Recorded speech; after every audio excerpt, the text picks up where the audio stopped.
tous, je vous fais aujourd'hui cette vidéo et j'avais envie de vous parler des gens qui ont peur de lâcher leur chien en balade et donc vous donner un peu mon avis sur ce sujet, donc c'est parti. Alors si vous êtes dans le cas où vous avez un peu peur de lâcher votre chien en balade, la première question que j'ai envie de vous poser c'est pourquoi vous avez peur? Est-ce qu'il y a un véritable danger? C'est-à-dire que vous avez vraiment un chien qui a un très gros instinct de prédation et vous savez que si vous le lâchez, il va se barrer, auquel cas la peur est justifiée et on pourra en reparler.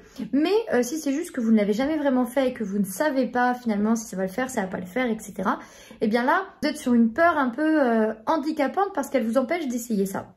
Alors dans ces cas-là, moi je vous recommande clairement, c'est de faire appel à un éducateur canin parce que votre chien n'a peut-être pas vraiment de problème, mais peut-être que si. Et puis surtout, on va essayer de le lâcher à un moment où on sait que ça va bien se passer et on va vous apprendre comment lâcher, quand lâcher, à quel moment on peut lâcher, comment on va le rappeler, etc. Donc on va vous former pour que tout ce qui est à l'heure actuelle du domaine de l'inconnu et qui fait que vous avez peur de le lâcher deviennent des choses acquises qui vous permettent de pouvoir vous reposer sur ça et d'avoir quelque chose de concret à réaliser en cas de danger, en cas de problème ou dans tous les cas pouvoir lâcher son chien en sécurité.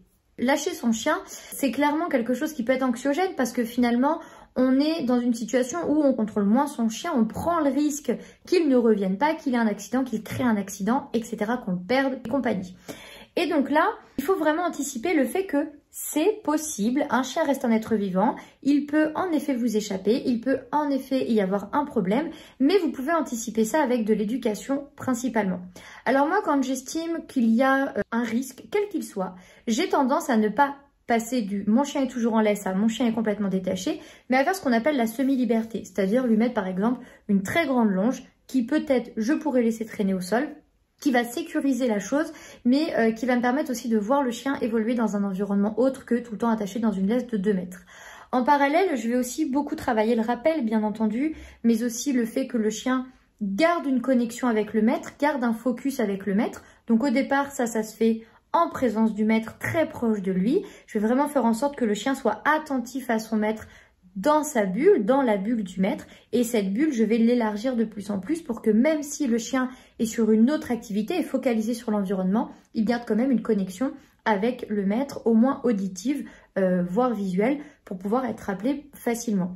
Là où ça deviendra compliqué de pouvoir lâcher son chien, c'est si ce dernier a un vrai instinct de prédation et que donc pour lui, c'est quelque chose de très ancré, ça fait partie de son patrimoine génétique, hein, mais ça a été soit renforcé par de l'apprentissage, soit c'est très présent chez lui.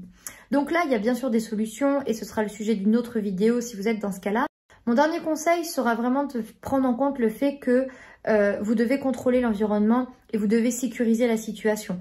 Donc le travail sur la longe, où vous allez vous promener, de quelle façon et comment vous mettez en place vos protocoles éducatifs, tous ces points-là seront des éléments déterminants de la réussite de votre exercice. Rappelez-vous, si vous avez notamment un chiot qui n'a pas encore atteint la puberté, eh bien vous pourrez le lâcher tout de suite et ce sera important de le faire. Alors quand je dis tout de suite, c'est attendez quelques jours d'avoir créé le lien avec lui, mais ensuite lâchez-le. Parce qu'un chiot est tout le temps focalisé sur le maître par nature, parce que ça fait partie de ses besoins de chiot, il ne peut pas être tout seul.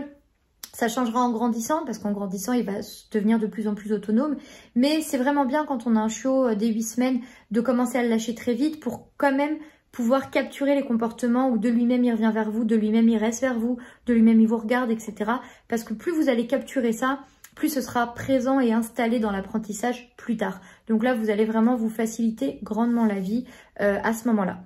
Et encore une petite astuce, parce que j'aime bien vous donner des astuces, c'est le fait de ne pas associer le fait d'attacher ou de détacher à quelque chose de spécifique, autrement dit qui ne nous rendrait pas service, autrement dit, dès que je suis détachée, je peux me barrer. Et moi, ce que j'aime beaucoup faire, je le fais avec mon propre chien, à chaque fois que je le détache, je mets quelques friandises au sol à mon pied, pour que vraiment il ait l'habitude que quand je suis détachée, hop, je regarde au pied de ma maîtresse parce qu'il y a de la bouffe qui tombe. Ça évite qu'il associe le clic du mousqueton à liberté délivrée. Vous avez compris la référence.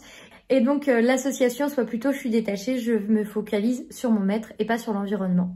Voilà, ça c'est vraiment des choses importantes. Maintenant, il ne faut pas non plus tomber dans l'extrême où le chien est 100% focalisé sur vous et ne fait que ça. Il faut toujours trouver un équilibre dans l'éducation de son chien. C'est normal qu'il soit focalisé sur l'environnement. Il faut juste que cette focalisation sur l'environnement ne soit pas plus excessive ou trop excessive par rapport à la focalisation qu'il a de vous. Voilà. Sur ce, j'espère que cette vidéo vous aura plu et je vous dis moi à très vite pour de prochaines vidéos. Bye!